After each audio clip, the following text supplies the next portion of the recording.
Take two. What's going on, world? All right, so I finally bring you interview number 3. I apologize for the wait, and I appreciate y'all have been patient. I know it's been a second since I had someone on here to do an interview. A couple weeks, I think, now, and I promised y'all 5 of them, so here's number 3. So today we got Julian, Jameson, Sizzle, a new friend of mine. I met him on a 5K on the beach, and the funny thing about it is the day I went to go do the 5K, I seen him come up to the race, and he started doing this like boxing jump type thing to get prepared. And I was like, oh man, see, I had a lot of confidence in coming first until I seen that, and I was like, man, I hope he's not 30 or 30, in between 30 and 34. But he is. How old are you? 33. He did win. I came in second. And congratulations. Thank you. Congratulations, you too. Good shit.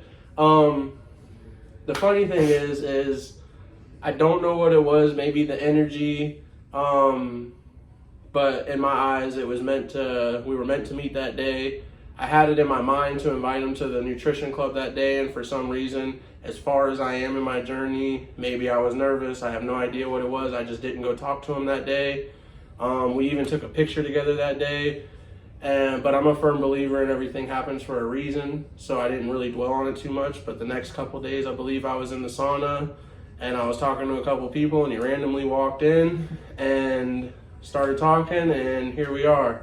So again, I like to say at the beginning of these interviews, none of this is planned. He has no idea what I'm about to ask him. I really have no idea what I'm about to ask him. I'm just asking the questions that you guys have seen in previous interviews and stuff that I might think he's not been asked before. None of this is fake. None of this is scripted. It's all just on the spot. So with all that being said, we're gonna jump right into it.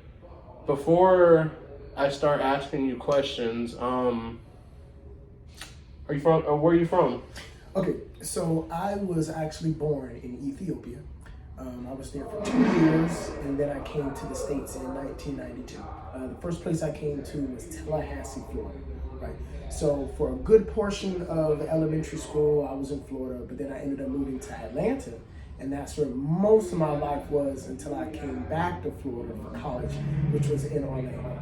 So I've been bouncing between Orlando and Daytona. How old were you when you left Ethiopia, you said? 2 years. 2 years old. 2 years old, and then you went to Atlanta, you said? Tallahassee. And then I was there. Until what age? Whatever age is 5th grade, the first half of 5th grade. Okay, gotcha. Yeah, and then, I forgot something. So Tallahassee, then I moved to Savannah, Georgia, because I was in Savannah, Georgia for half of elementary school and middle school. And then from middle school, I went to Atlanta. From the remainder of middle school, then all the way up to high school. And then from there, that's when I went to college in Orlando.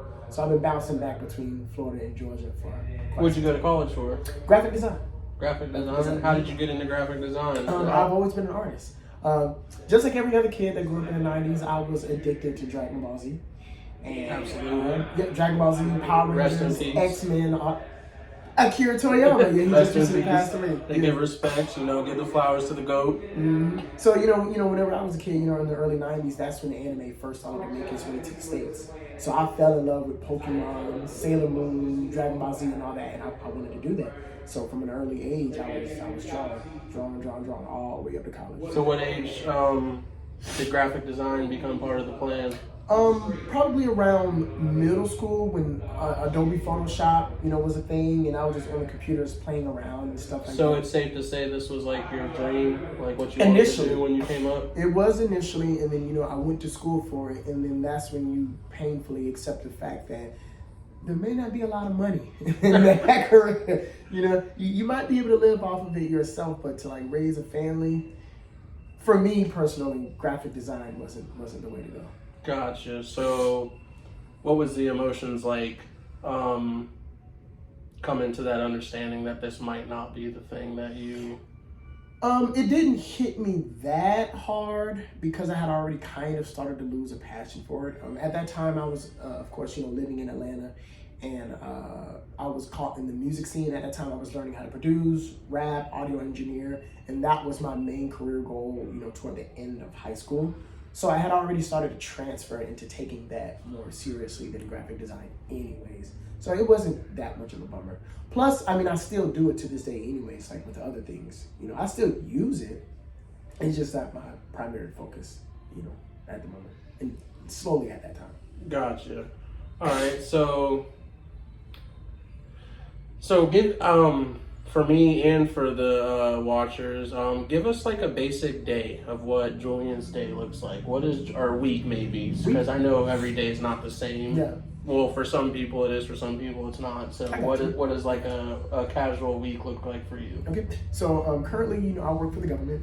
I help people get discounted internet, you know, stuff. It's a program called ACP, which is the Affordable Connectivity Program. So I help people get discounted internet, discounts on their cell phones, just anything in that realm. So that's what I do currently for work. Now, outside of that, I play soccer 7 days a week. I'm in the gym 4 to 5 days a week. I run 3 5Ks a week.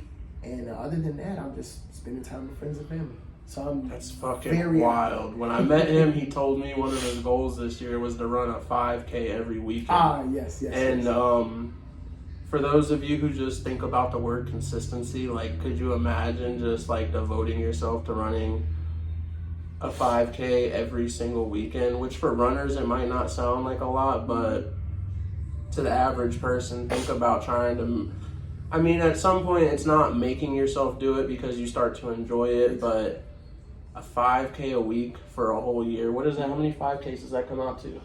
A whole year? 52. So there's 52 weeks in a year. So I'd say 52. 52. So the way I got started in it is like, okay, so my uncle, 3 years ago, he invited me to do a 5K. And I always put it off like, I got business doing it. Like I was a sprinter in high school. I don't need to do long distance. But he invited me and I was like, sure, I might as well, right? Your uncle runs 5Ks too? Yeah, he does. Okay, cool. Yeah. So he invited me out to one in Oviedo and I did it, right? And it was one of the most humbling experiences ever, right? So I finished it in 36 minutes, right? But the humbling part of it was when I'm racing it, you know, I'm young and whatnot, and I am getting smoked by people in their 40s and their 50s, some even in their 60s, and I'm like, never again. I'm not going to let this happen. So, two things to take from that. It was humbling because I'm looking at them in their physique, and I'm comparing it to mine, and I'm like, I should be beating these people. But when you get accustomed to running 5Ks and you get to learn that that means nothing. It doesn't matter how you look on the outside. It doesn't matter how old you are. If you've been putting the work in and you have the experience, you're going to be phenomenal. So you can be a woman, you can be a man, you can be of any age, and you can beat someone who physically is built like Usain Bolt, because that doesn't matter. It's all about the effort and the work that you put into it. So that's something that I had to learn over time. That technique. Exactly, the technique. So yeah, the humbling experience, 36 minutes, and then I was like, never again. And then I stuck to it for the next 3 years. And as of right now, my personal best is around 21, 22 minutes. And how long ago was this 5K that your uncle invited you to? Yeah. 3 years ago. 3 years ago? Yeah. So I guess that could lead me into my next question. What kind of transformation and mindset did it take to get you to commit to doing a 5K every weekend? Because that's not just something people just put in their mind and just go do. Like, obviously there had to be something along the lines. Oh, 100%. So I definitely wanted to get better times, right? And it had been on my mind. I don't mean to cut you off. Is it just a reason that you like running? Do you do it to, I don't mean to put anything out there, but I do follow your social media, and I seen a couple months ago. That's exactly what it is. The mindset, and which is why I got into my health and fitness journey as well, because of an extremely, I'm going to change the words because we're going to change the identity of this today. A really great lesson that happened to me. A great lesson. So I had a whole plan of things that I wanted to do, but I was procrastinating, and this was one of them, right? And then I had recently gone through a very traumatic heartbreak, right? And that was the final spark in me, you know what, Julian, you got a lot more free time on your hands now. You got a lot, and the crazy thing about it is during that heartbreak, I learned a lot about myself, right? A lot of the critiques that she had about me were true. And once you become an older man, you don't want to necessarily feel like a victim You know what I'm saying? You want to take people's criticism for what it's worth. And if it's true, then you want to learn from it. You know, she said some true things about it. And I was like, you know what? That's true. I need to internalize this and I need to learn from it. And one of the things that I gathered from it was like, okay, I need to be a better version of myself. And I got more free time on my hands. So why not finally commit to these 5Ks, right? And that was the final thing. Like, you know, Julian, get off your butt and commit to it. And so would you say that the 5Ks were kind of like people use drugs? That was your vice at the moment? 100%. Okay, so not to go too much in depth. We're here. Go in as much depth as you want to. It's up to you. One of the critiques that my ex had for me was substance abuse, right? And it's true. I did. I'm one of those people who I have a very addictive personality. And even though nothing bad per se happened, it's still a red flag nonetheless. You know, and who wants to be in a relationship with someone who you see that type of red flag, right? So her putting that out there and me like, you know what, you're right, I need to do better, so I'm going to do better, right? Now, initially, I wanted to do better for her. And for some people, that's a good thing, you know? But then after you get accustomed to it, you start to learn that the lesson to be learned is doing better for yourself. Because you don't want to put all your eggs in their basket, right? You know, I can do all this self-improvement and then I can reintroduce myself to her and she may not want me. You know what I'm saying? And then you may break down again. So through that lesson, I was like, you know what, Julian, you got to be doing this for yourself. You got to be eating better for yourself. You got to cut back on the alcohol for yourself. You got to be improving yourself physically, mentally, and emotionally for yourself. And through doing that long enough, now I actually enjoy it. And I experience something called runner's high, where now I am addicted to running. I love to run. And another thing that I picked up was going to the gym. So me saying substance abuse, right? Every time now that I feel an urge to get a drink, I'm like, you know what? I'm gonna get up, I'm gonna go run. I'm gonna get up, I'm gonna go to the gym. And I literally do that now. And I haven't been drunk in about 6 months. About 6 months. I want to congratulate you on that. I know that's not an easy feat. We have a bunch of recovering alcoholics. I mean, obviously, if you don't label yourself as that, it is what it is for your life. But a lot of the people here are But it's recovering. true. Yeah. It's true. At first, I didn't want to do that because of how heavily stigmatized that word is. But through therapy and through me actually going through AA meetings and me doing a lot of reading and research, I had to come to terms with the fact that at that time, I actually was, you know. It's facts. You got to be honest with yourself, you know what I'm saying? And I was. And to an extent, I may still be, because those urges are there. I'm just not indulging in those urges, if that makes sense. You're choosing what you the thoughts that you pay attention to. 100%. Gotcha. And I notice that from a lot of people that come here. And honestly, the people that have been addicted to something before are normally the best people to be around once they replace those bad habits with good habits. Because they are so addicted, have an addictive personality. When they latch on to something that's great for them, it just magnifies 1,000,000%. But I feel like we have a really similar story about starting for doing all the right things for the wrong reasons, starting it off. And I feel like it's only a road to a disaster because you're trying to validate yourself through someone else's opinion. And I feel like you're in the same boat as me now, where I only validate myself based on my characteristics. I validate myself on how disciplined I am, how the choices I make. If I'm doing something, is this something people would follow? Yeah. Like, I ask myself these questions, which I guess leads me to my next question. So you would say that the heartbreak was the beginning factor of your mind shift? 100%. So can you bring me through the mindset before the switch? Yeah. So back to what we were saying about addictive personalities, right? I was addicted to her as well, right? Like, I was overindulging in her, which that might not necessarily be a healthy trait either, because like so much of my life revolved around her. And think of it this way, like, put yourself in their position. When you know someone is so heavily invested in them, they kind of lose themselves. And that's a heavy burden. You know what I'm saying? That's a heavy burden for any partner. You know what I'm saying? Like, she had so much more of a individualistic personality than I did. You know what I'm saying? And I guess some people could say that's clingy, you know. And some people may like that, other people may not like that, you know, so they do or they don't. And it's just so much of my life revolved around her and stuff like that, you know what I'm saying?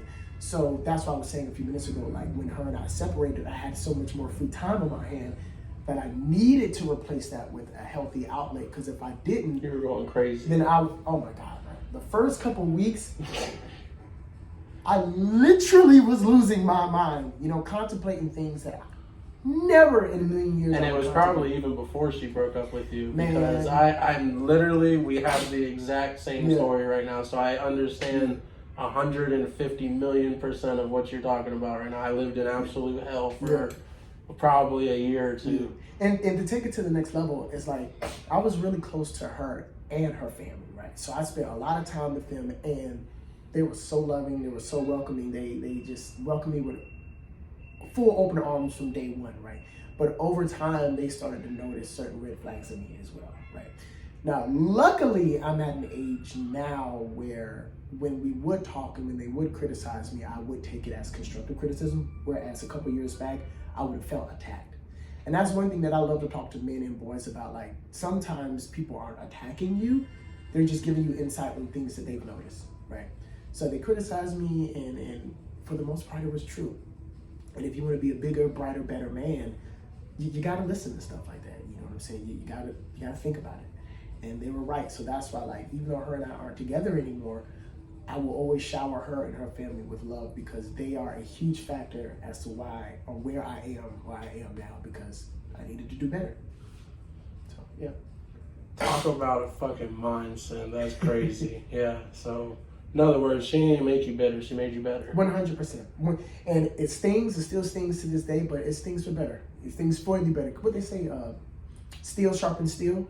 Iron sharpens iron. Iron sharpens iron. So, shout out to them. You know, the power of heartbreak. It's a strong thing. That's why, you know, if any of you might be going through this in your life right now, like, you know, I wish I would have ran into something like this, or it was like, I understand what you're going through. Like, it wasn't more than 2 years ago I was dealing with the same thing. So even though 2 years sounds like a lot of time, it's still fresh. I still understand the journey that I went through, as I'm sure he does. And if there's someone going through this right now, feel free to reach out. I say this all the time in every video. Have the courage to reach out. And I know that my story isn't where I reached out to someone, but if there was someone that was talking to me like this, I might have. So I would like to at least extend the opportunity for you to reach out if you're going through anything like this. I can't say I'm going to give you all the answers, but I can say I'm here to listen and give the answers that I can provide. One thing I do want to say is, when I was going through the breakup initially, I was all over TikTok, I was all over YouTube trying to figure out how to deal with heartbreak. And a huge portion of those videos were about how to get your ex back, And I understand that train of thought, but that can lead you down a really, really dark hole, because it's giving you expectations that you have the opportunity to get them back, right? And you might not be able to. So what I started doing is, well, initially I was looking at how to get your ex back, and then eventually I started to look at how to get over heartbreak. So that's when I started to do the mind shift, like, okay, I need to stop focusing on her, and I need to focus on how to be a better version of myself, right? And at that time, I had found almost 0 videos of men dealing with heartbreak. I found hundreds of women, right? So I actually decided to do a 30-day documentary on how I dealt with the heartbreak myself.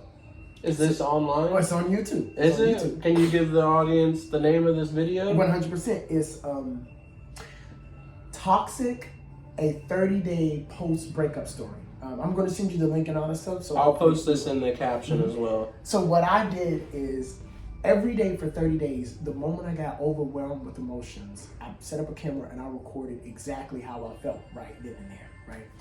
And this right here is one of the most ambitious things that I've ever done, because I wanted to show boys and I wanted to show men that obviously we're not perfect, and we need to find healthy ways to deal with our emotions, because so many of us are taught to just hold it in or just suck it up and be a man, or we're taught that it's not manly or masculine to cry. Nah, man. If you feel it in you gotta let it out. That's honestly one of the most healthy things you can do, is by letting that raw, unfiltered, unadulterated emotion out. You gotta let it out. So for 30 days, I recorded it, and it's like my child, man. The video is like an hour long. I know it's kind of long, but I would love. If someone needs it, it ain't long enough. Yeah, exactly right. Because I want to show all you guys, all the boys, a healthy way to deal with heartbreak. And don't, man, listen. You can make some really life-altering, terrible decisions if you don't know how to regulate your emotions, particularly as a man of color in America. So let's take that the next step. You guys need to learn how to regulate your emotions, and hopefully this video, all the content that we're making can help you guys deal with your emotions in a healthy manner. Absolutely. I feel like emotional intelligence is something a lot of people struggle with, especially men, because of the fact that you said the way society treats a man that's vulnerable with his emotions. But I would like to say that, it takes a stronger man to be vulnerable than a man to be tough. Being a man and being tough is kind of just simple these days. We have the structure, the picture of what a man's supposed to look like. But I feel like, me personally, I can't speak for everyone, I can only speak for myself, but the highest evolved version of yourself is gonna require you to go through that emotional intelligence training. You're gonna have to let out stuff you don't want to do. Everything about growth is just becoming uncomfortable. So why would you think that emotional intelligence is any different? You're gonna have to act in ways that's gonna make you uncomfortable, but in the end are gonna make you feel good, just like the journey of life. Mm-hmm. So not to get off topic, but I would like to switch to another question, because I have a couple, because I can see, kind of the format of how your mindset works right now, and we're kind of on the same level. So there are some other areas I would like to cover. Could you describe the perfect life?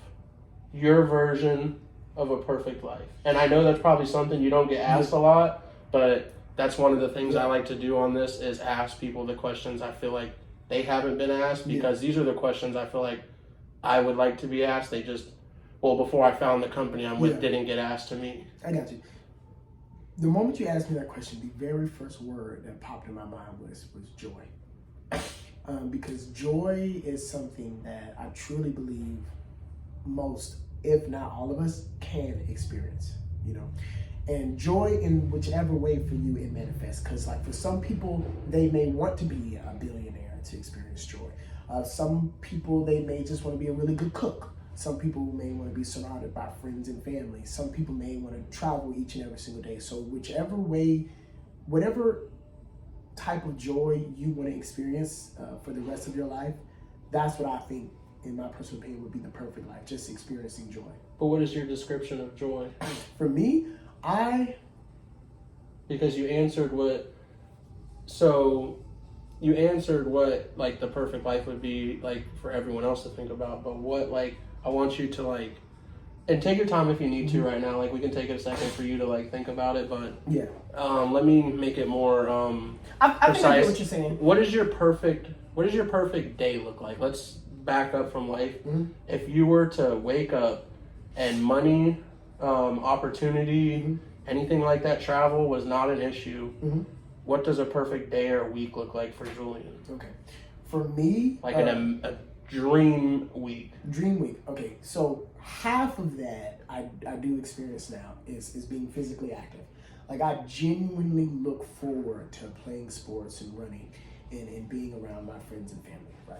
The other half of it, which I haven't experienced yet, is being a family man within my home. Me, my partner, and our kids, and us just traveling the world, playing sports everywhere. One of my goals is to be able to run a 5K in every single country on this planet, right?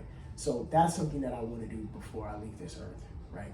So even the idea of that brings me joy. Even if I never get to experience it. But I'm going to sit here and say I am going to experience it, because I believe in the power of the tongue. Oh yeah, put it out in the universe. It definitely happens. So for me, that would be the ultimate level of joy. It's me, my lover, my partner, my family, and us being athletic and traveling. And eating great foods from every single country. Man, listen, every country has something to offer. I don't care if we're talking about North Korea. I don't care if we're talking about Iraq. It doesn't matter. Every country has something beautiful to offer, and I want me and my loved ones to be able to experience that before we leave this earth. Well, I think that also leads back into people's level of perception too, because there's the victim mentality and then there's the positive mindset. But if you're in that positive mindset and you've had that mind switch, because I feel like almost, obviously I can't speak for everyone, but just my opinion is that everyone starts off with that mental game that you have to play in order to get to the other side of that hurdle, that mental mind switch. But I honestly feel like this is why I love so much what I do, because I get to, for the people who want to receive the whatever lessons I have for them, I get to show them that at the very minimum you can at least enjoy life no matter which direction it's going, because the perception I built for myself is I don't have bad days anymore. Quote unquote bad days that people have, because I'm so in love with growth and I understand that I'm not connected to the outcome of whatever happens. I'm connected to the process of what's happening right now and trying my best to enjoy it. That there's so much growth in the bad things that people say are bad. Those are times I look for because of how much growth is in it, which is why I started running long distances as well. The last half of that marathon that I ran was so much suffering inside of it. And to most people, they're like, fuck this, I'm going to stop right now. I don't have to do this. All I'm getting is a medal and a shirt at the end of this. How many miles is a marathon again? It's 26.2. Okay, so a marathon is 26.2 and a half a marathon is what? 13.1. Okay. And I've ran 5 half marathons and a full marathon. So see, I haven't even done a marathon yet. You know what I'm saying? I personally don't think I'm ready yet, but see, that's something you also got to throw out the window. It's not a matter of thinking you're ready. Just get off your behind and do it. And you'd be surprised at what you can get your body to do. And but enough about me. I don't want to get too far. I don't want to get too far into what I got going on, because that's another video for another day. But if there was one piece of advice that you could give, let's say, to every person in their 20s out here, what would be the biggest piece of advice you could offer? Shift your way of thinking about unfortunate events. Like, say for instance, if something bad would happen to me, right? What I used to do is I would think, why is this happening to me? Why is this happening to me, right? And because of that way of thinking, when I was younger, I slipped into like a type of depression. Because like we were talking about victim mentality, right? And I was crying and drinking and like, oh, my life shouldn't be this way. Why is this happening to me? And the way I think now is, okay, yes, that happened to me. What can I learn from this? Absolutely. You know? Give a round of applause. Yeah. And because of that, when unfortunate things happen to me now, it's not like I necessarily enjoy, that it happened, but I just look at it differently. Like, okay, all right, well, now I know what to pull from that, right? And it allows me to move on so much quicker. Like, if I didn't get that job, or if I got fired from that job, or if I lost that girlfriend, or if I lost that relationship, whatever it is, I'm like, okay, this happened for a reason. What can I learn from this and ensure that it doesn't happen ever again, or at least it happens less often, So for everyone in their teens and 20s, 30s, 40s, whatever age you are, whatever it is you're going through, if you can do that one thing of shifting how you perceive these events, then I promise you'll get through those situations in life so much easier, so much easier. So to break it down into basic terms, stop focusing on what's happening and focus on what you can learn from it, extract the lesson and apply it to your life from there on out. Exactly. And that is something that I believe is applicable for everyone, no matter what you're experiencing. Just don't focus on the what, but focus on the why. Why is this happening and what can I learn from it? So hopefully that helps. All right. Now, what is the worst piece of advice that you've ever heard? I can write a book on those. The worst. Let me think of a good one. Let me think. Give me a minute. All right. Like I said, my goal is to ask questions that normally don't get asked. Okay.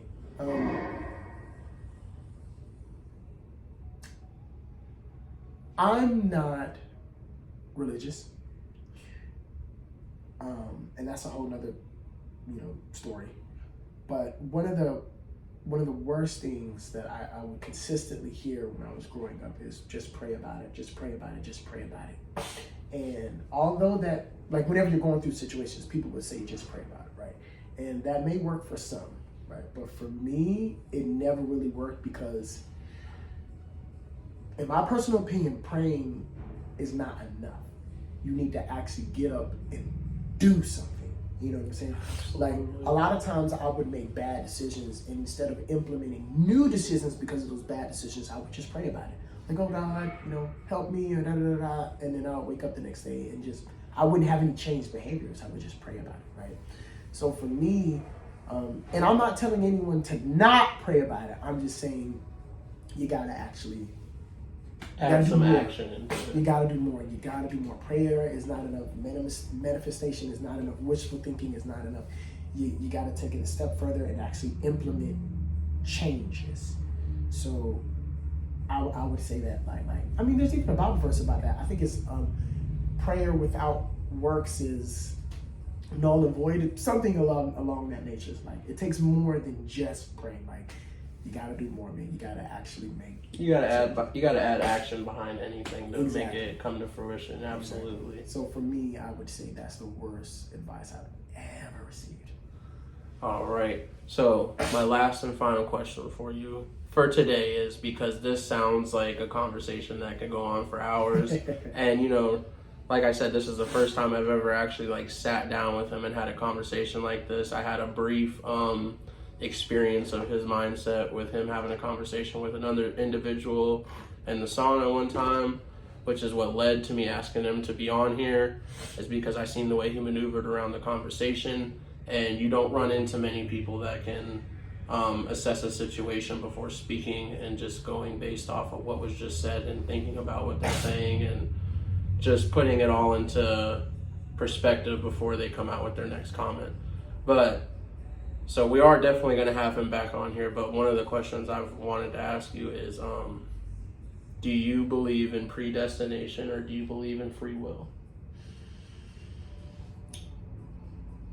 If you had asked me this 10 years ago, I would definitely say predestination.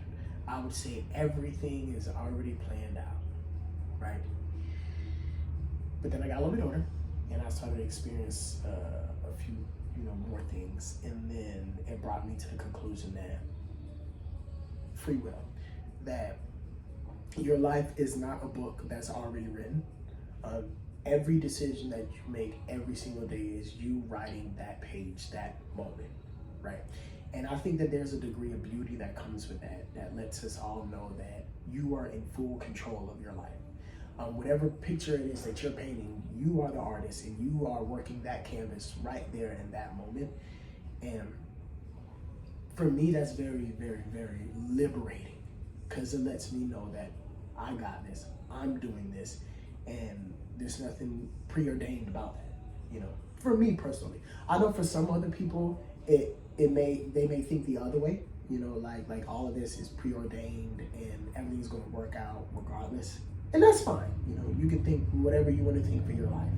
But for me, I like the liberating aspect of it. Like, I'm doing this for me, and I'm creating this, and I'm enjoying it along the way. Like, who knows what the last page is going to be, And I like that's exciting, that I determine my story. I like that. So what would you say to people that want to think that way, but just as you said, it's liberating? Mm-hmm. There's people out there that frightens the shit out of them. Yeah. That they're in control of their destiny, and it's up to them to make the decisions in order to make their life come of something. What would be your advice to trying to swap their mindset into it is a freedom to have that mindset? The perfect analogy that I can come up with is, imagine yourself being in a car, right?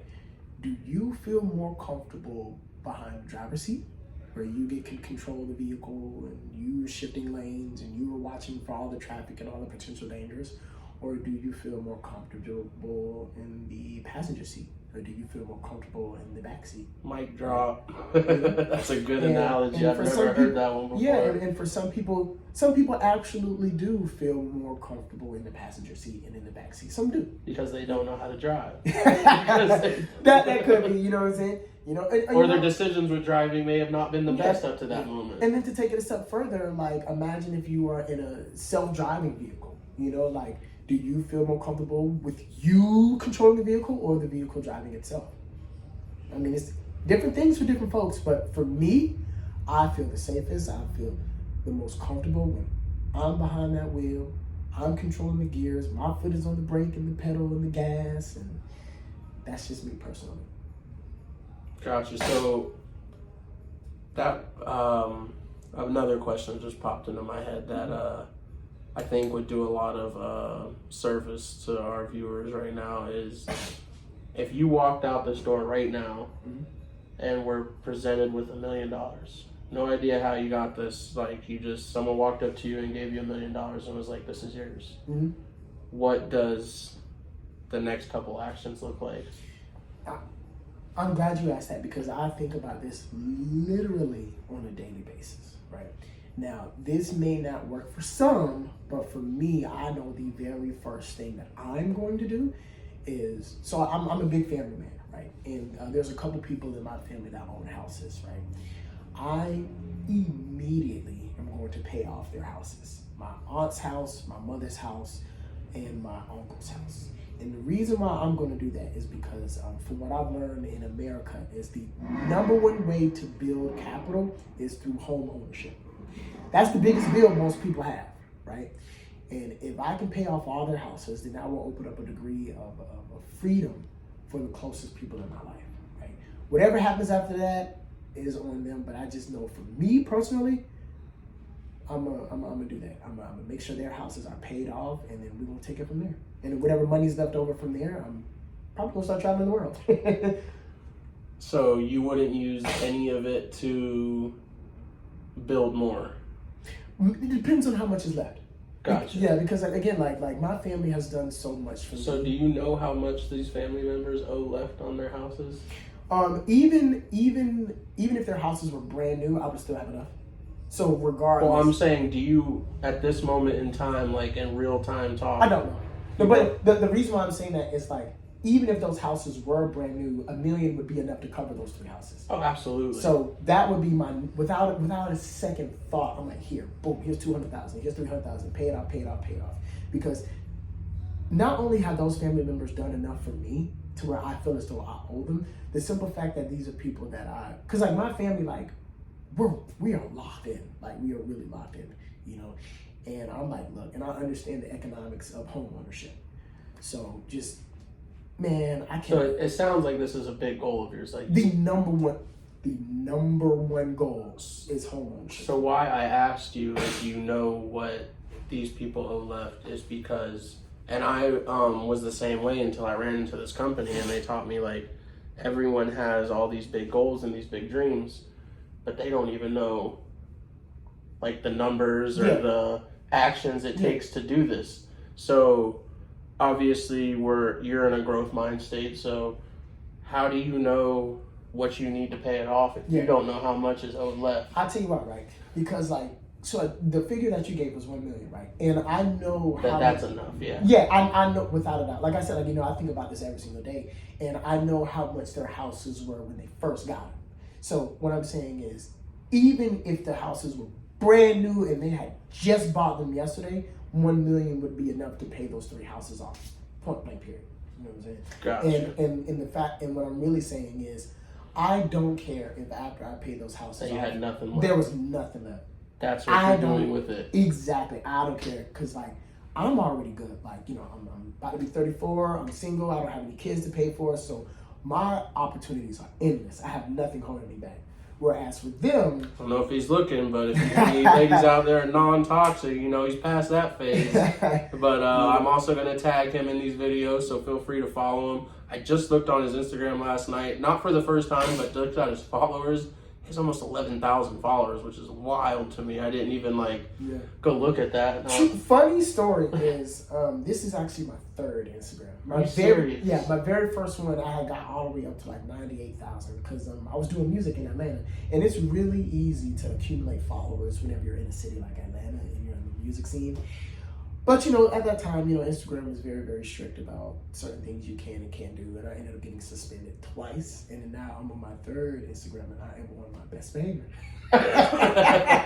Because these social media sites will get you out of there if you say or do the wrong thing. Absolutely. Again, the growth mindset.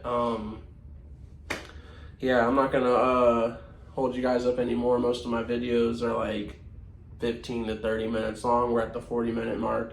So I promised you we were going to have him on a couple more times because there's a lot more to the story. There's no way we can pack it all into 40 minutes. There's just no way in hell. But I do want to pinpoint a couple of the characteristics that I admire about Julian. The fact that we've been through the same thing. A heartbreak is what ignited that fire inside of us. Again, any of you going throughout that, feel free to reach out. But also, if you don't want to reach out, remember it's not the end of the world. It's honestly a good thing. You just have to change the way you look at it. It's a great thing. It's an amazing thing because I'm not saying everyone has to go through a heartbreak, but it's been the thing in my life that's caused me to grow up the most. And I say grow up, but honestly, it made me younger because I only do things that make me feel good. Now, I don't have the materialistic views everyone else does. I don't need a bunch of cars or, everyone would like a nice car. Who's going to sit here and lie to you? I'm not going to say I don't want one, but it doesn't validate me. The validation inside of me is from my daily habits, my how I am as a father, how I am as a spouse. So it's not the end of the world, guys. You guys got this. It's gonna pass. The time's gonna pass. But another thing was, his adaptation, the way you can adapt to different circumstances through life and form a mindset to help you get through those things in a positive way. That's a skill that takes a lot of work, and it's not always going to be the easiest thing. I like to say that, life is not easy, but it's simple. There's a simple set of rules the universe has, and if you follow those rules, it becomes a game, and it's a fun game to play with the right perception. So I'm very glad to run into like-minded people and know that, there are people chasing a bigger picture of life. So I want to say I appreciate you for that. I appreciate you for the journey you've had. I appreciate you for the hardships you've had, because without that, I would not be sitting next to this person. I want to say thank you to the people who molded my mindset like this, my hardships, and I want to appreciate you guys that tune in to listen to this stuff on almost a daily basis. I'm getting better at it. Life is about getting better. So any last words? I appreciate you inviting me out, man. I love, opportunities to have conversations like these. These are some of the best experiences I've ever had in my life, being able to sit down and actually, pick people's brains and stuff like that. I appreciate you guys, for tuning in and paying attention. And one thing I want to say is, even outside of heartbreak, just experiencing any type of grief, any type of loss, I want everyone to know out there that you're not alone. This is something that all of us are dealing with in one way or another. And there are ways to get past it, through it in a positive manner. You got to do the research. You got to talk to people. You got to talk to people. You got to talk to friends. You got to talk to family. Sometimes you might even need to talk to strangers. Just let it out. And most importantly, you got to go to therapy. I want to put a huge emphasis on therapy, that we are lucky enough to grow up in a generation where therapy isn't all that expensive, and it also isn't all that taboo anymore. We are lucky enough to where men are slowly not being stigmatized for needing that mental health, that emotional health, that the next level of dealing with life. Because like we were talking about earlier, we love to work on our bodies, the physical aspect, but you got to work on your mind too. You got to work on your emotions too, and for some people, you got to work on your spirituality as well. But absolutely, it's a very key component. But I'll end up on that. Love yourself, man. Love yourself. Love the people around you. Love life, and take each day one step at a time. Well, you heard it here first. All right. Appreciate you guys. As I said, I'm gonna reiterate it again. I will have him back, so don't feel like you missed out on anything. And if there's any questions you would like me to ask him next time, feel free to reach out. Or like I said, I'm going to tag him. Feel free to reach out to him. Ask him all the questions you need, if that's all right with you. Oh, 100%. So, both open books here. If you want to hear a little bit more about his story before he comes back on, like I said, reach out to him. Go ahead and plug your social media handles. Oh, well, sorry about that. First call right at the end. But this is obviously going to be posted on all my social medias, but it's Coach_Jesse and Jesse for Facebook. But the other is Instagram is Coach_Jesse66. And if you want to go ahead and do the same. And for me, whether it's Twitter, TikTok or Instagram, Facebook, whatever it is either going to be Who is Sizzle or The Cityboy Sizzle. You type that in on anything, I'm going to come up. And this will be posted on Facebook and Instagram, so I'll tag him on Instagram. I know I have him on Instagram. I don't think I have you on Facebook yet, but if you have one, we'll get each other. I'll add you. Yeah. Well, we'll discuss that after the video. But again, appreciate you guys. Tune in tomorrow. Give me some feedback. Reach out with a question. If you're interested in maybe coming on here and you feel like you have a similar mindset and you just don't run into people often enough to have a conversation like this, I would love to have you on. If you want to talk to him about it, talk to him about it. You're not alone, like he said. There are like-minded individuals out here. Even if you want to understand how to construct a mindset like this, reach out or ask questions. I'm an open book. I'm sure he is as well. Thank you guys. Have a good day.